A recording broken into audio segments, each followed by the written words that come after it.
Alzheimer's Awareness Month.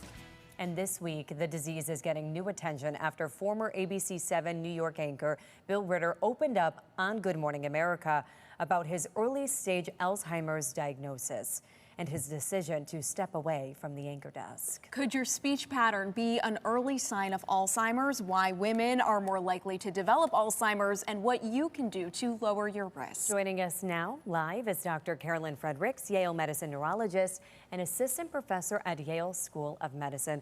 Thank you for your time, doctor. Good morning. Good morning. Good morning. Thanks for having me. Of course. I want to hear it from you, doctor. You know, what are those early warning signs? I think sometimes we can get in our head, get ourselves a little too worked up, a little too worried, you know, because when we hear of these warning signs, I feel like often it's happened to us.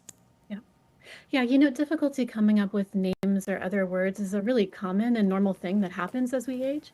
But when it's more extreme, difficulty finding words can certainly be a concerning sign. There was a research study from the University of Toronto that came out recently that's gotten a lot of press. And the researchers in that study used a computerized analysis of people's natural speech. And they found that people's natural speech patterns were actually a really good proxy for the kinds of subtle cognitive changes we see really early on in Alzheimer's disease. But I think the take home there is if you or your loved ones are noticing you're pausing a lot more in your speech, you're really struggling more to find words, that's a good time to see your doctor and get a cognitive check.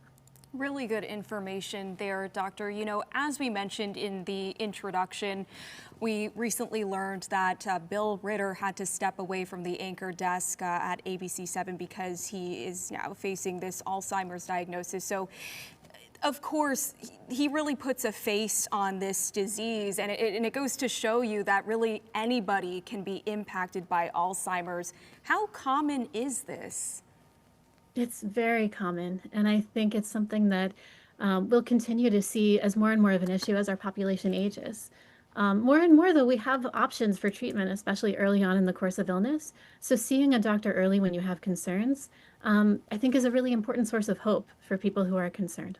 And here right now we are seeing video of Bill and obviously his very long career working as a journalist. I think, doctor, one of the scariest things about this disease, and obviously this is more so as it progresses, but oftentimes, you know, the person is still there, but they aren't really there, if that makes sense.